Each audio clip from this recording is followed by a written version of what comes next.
Durant, you gonna go out like that? Durant, that's how you go out. Let me make sure I put my phone on side for that. Durant, you gonna go out like that? My God, man. First off, let me just throw out a couple points in that game that kind of got me. 46 seconds left. 46 seconds. And Durant had just knocked down a couple shots. A 3-point, I know for sure. He came back, hit a little mid-range. You thinking he got it. I think he missed another shot, but he was still in that rhythm. You feel me? And he come down court and just pull it. I'm talking about no work through the offense, no post up, no pick and roll to give him a little bit of space. He ran right down the court, pulled the jump shot, brick, threw everything off. And I think they got the ball back with 46 seconds left. Curry run around a couple times, and next thing I know, Curry coming down the right side of the court, get past Roberson and Westbrook, pull up, tray ball, knock down, it's over with. He's standing right there in front of the crowd while everybody around him like he Jesus Christ rising again. But my only thing about this series is, if you follow my videos and if you look back at the games before and after I talk about the game, when they were down 3-run, I wrote them off. I said, man, Curry was choking. Curry, ain't no way. Ain't no way you the MVP and you don't take control of the game when it come down to the end. He proved me wrong, and a lot of other people that wrote them off also. But I did pick them after they won that game 3, 4, 5. After they won game 5, I said they were going to win OKC and come back and win this game. So, well, after they won that one game, I called the rest of the game going to game 7. But I cannot believe Durant goes out like that. All they talk about, he going to leave OKC if they don't do good and all that. It came down on your shoulder, big dog. It came down on your shoulders. Your team, you got to do your moment, and it happened like this. It all started from game 5 when they took 30 shots, and it came back in game 6 when you went 10 for 30. Now it came back in this game, and you just couldn't get. Here go the hump. You couldn't get here. You couldn't get here. So Durant goes out like that. Now what he gonna do this summer? I don't know. I don't really see him leaving. If it's your fault for losing, I can see if it was the rest of the team and they couldn't do too much about it, then it's a problem. But when you're primarily or the number one, if you write it on the list, the number one reason why y'all might didn't win this year, it was you, then it's your fault. You might well stay, try to work some stuff out. Or also you can look at it this way, it just ain't going to work out here. Let me go ahead and leave. I might feel better somewhere else. Hey, by all means, get to that. But let me get off Durant and leave myself over to Curry and Clay as they combine. I think one tail of them got 120. I think they tied for the most 3-point made baskets in the NBA final, well, in the NBA playoff series ever. Then their team shot over 83, so they got the most three. Basically, they lit the Thunder up. They absolutely lit the Thunder up. For one, Clay had 6 threes tonight, and Steph had 7, and they shot around the same percentage. And Clay really wasn't working very well inside the paint and come out and shoot the lights out of the ball. So I'm like, how you can't close? You can close out and make them drive, but you can close out and not make them shoot. That's the most backwards basketball sense it ever was. And then they start double teaming Steph Curry early in the fourth, and I'm texting the rest of the Seahawks like, they need to stop doubling. They need to stop doubling. Because every time they doubled, them passes that he wasn't making in the first game, game 1 and 2, when they were steady hitting their arms, they 6'10", 6'11", nah, he was making them pass this time. He wrapping it around it, throwing it overhand, and then the center's catching it and then driving to the hole, kick out, Verge one time, got it, crossed over, and then floated the ball up there. That's what they were doing in game 1. It wasn't working defensively. Now, offensively, they went back to sharing the basketball, and they got in the game, and they stayed a match. They even had the lead. They had the lead going to halftime. That's another thing that just shocked me. The Thunder had a lead, y'all. They were up, but at the same time, they did bring it down. Durant had like a 7-0 run by. I said he was hitting a couple shots. Well, he hit a couple shots in a row. He had a 7 run by himself and brought the game down to only 4 points. And when it happened, it felt like, okay, this finna be a good finish. Finna be a good finish, like a minute 20 left in the game.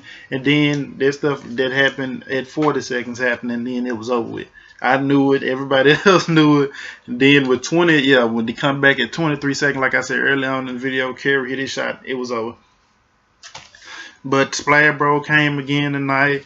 Clay hit 5 straight threes in the span of 2 quarters. Didn't miss a shot after he hit 5 straight, basically 5 straight threes, and I was going crazy.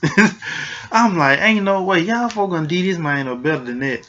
And then Curry come back at the end and just caught fire. So what could you do? The man that you was containing, basically, Curry was still having 30, but they were containing him. It took him some shots to get to them 30. Now the man that you wouldn't contain it, you containing this man, and now Clay going off. Now you try to stop Clay, then Steph going off. I guess that's why they was 73-9 this year. How in the world? It just keep getting back to me that you blow a 3-1 lead, and everybody's saying like, you play, y'all the better team. You just y'all missing some, or y'all ain't doing this, and y'all ain't doing. You up 3-1. You done beat these people 3 times. They back against the wall. They gotta play with their hearts out every game, cause ain't no tomorrow. And they win, and they win, and they win. And you done let these folk. Everybody talking bad about the Warriors. They didn't get the Warriors and gathered haters and everything else out here. I'm sorry, just keep pausing and keep y'all don't understand. If it was an MVP for this, I wouldn't spark out Clay. I wouldn't spark out Curry. You know you might want to, but I say Iggy. Iggy slowed the onslaught. Steve Kerr let Iguodala start this game, and it changed the whole concept.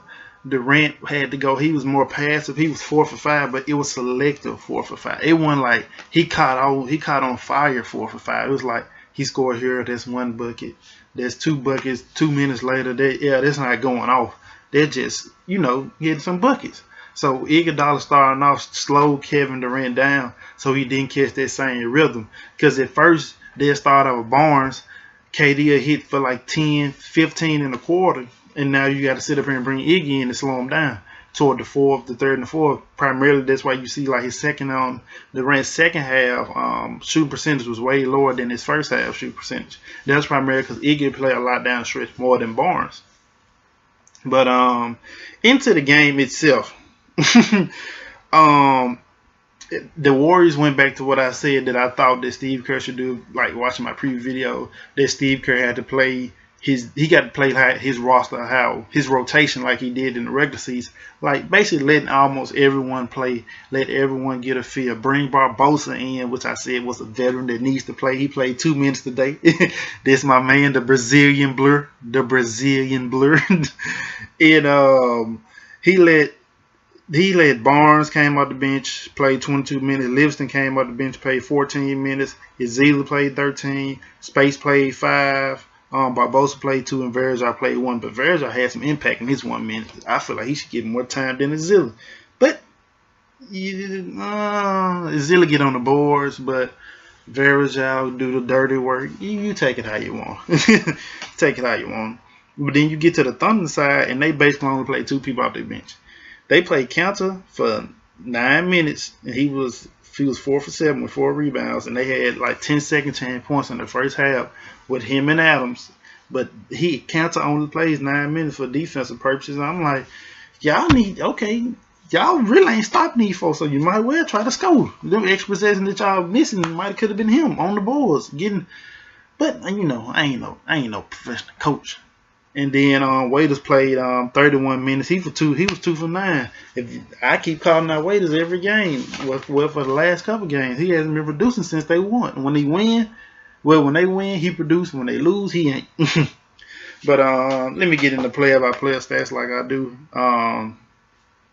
Kevin Durant had 27 points off 10 for 19, shooting pretty well. 7 rebounds. Ibaka had 16.5 for 11 and 4 rebounds. He been shooting at 5 for 11 around that range the whole series. Win, lose, or draw. Steven Adams had 9 points. He was 4 for 11 with 9 rebounds. Westbrook had 19 points, 7 for 21 shooting. I would have thought he would have been the one to take over.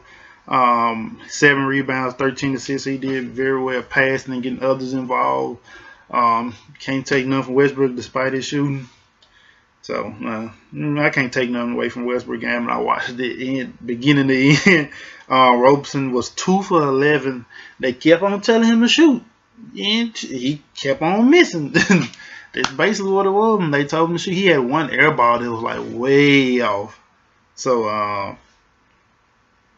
I couldn't take nothing. I couldn't take nothing from that. 2 for 11. They kept telling him to shoot, and hey, it just didn't work out. But on to the Warriors side. Iguodala started. He was 3 for 7 with 7 points, 4 rebounds, 3 assists. No steal, no block, but he played defense. I'm surprised he didn't manage a stat. Draymond Green was 5 for 14 with 11 points, 9 rebounds, 4 assists, 1 steal, and 2 blocks. He came out the gate. He took about their first 4 shots, or out of their first 5, he took about 4 of those shots, or been involved in the offense early on. He started off like he was going to be the man that night. I'm like, Draymond? Draymond? I know he was good the whole time, the whole season, but God dog, Draymond Green going to do that? And also another fun fact, in the fourth quarter, on the 3-player score for the Warriors, there was Clay, Steph, and Draymond. The same way it's been the whole time. So, surprised no role players stepped up at that time, but hey, things happen. Getting into it. Next, we got Klay Thompson. He was 7 for 19, 21 points, 5 rebounds. Like I said, he had 1 layup, and he was 6 for 11 from 3. So he basically shut down the 3-point line, and every time he drove in, he either missed or got his stuff blocked. Pretty much. He took a couple fadeaway jump shots. He missed all those. When he stepped outside the 3-point line, he was deadly.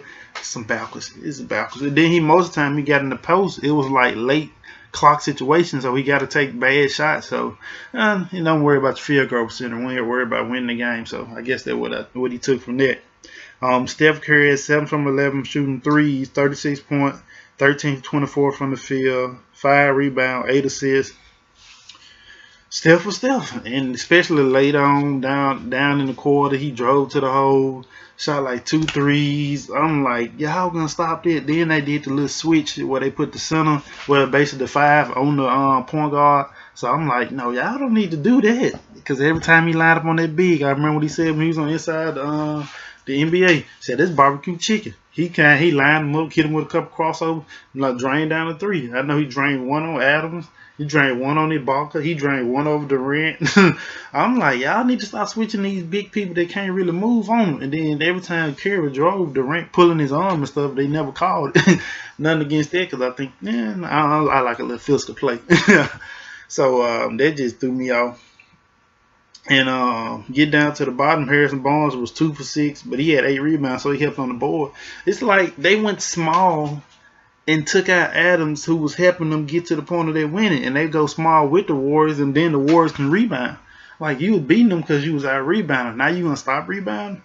Okay, OKC, okay, Billy Donovan. Sean Lipson had 5 points, a great block. Not a block, a great dunk he had. He did have a block though in that game, so I'm telling the truth. He had 5 points, 6 rebounds. Zilli coming in there, tip pitching, 4 rebounds. Space coming in, give us 3. Barbosa give 2 points, and then Varejao give 2 points and 2 assists. They played 5, 8. 11? Whoa. They played 11 guys. The Thunder played 8. Basically, not even 8. This man only played, these folk. The Thunder played 6 people with over double digits, with double-digit minutes, and the Warriors played 8. Come on. These folk way fresher, got way more energy. And then I just knew the hero ball was gonna come at the end, but you know you can't take nothing from that. Durant, like Durant said, you with him when he hit those shots. Well, Durant and Westbrook said, y'all with me when I hit those shots, and y'all against me when we miss. Well, by gosh, then KD, you're missing them. I'm getting on you. You should have passed the ball. Well, he did pretty well this game. I can't take nothing from a terrific effort by Durant down the end. He just didn't have it. He just didn't have it, and you can't blame nobody but himself for that. Westbrook, I would have thought he would have been a better game, but it was still a good game nonetheless. Can't take nothing from none of that, but congratulations to the Warriors. Now they got to run up in LeBron, these boys who'd have had almost like 5-6 days of rest, almost a week of rest. Coming to the game, it might be 2 weeks of rest. It's not one, maybe 2 weeks of rest.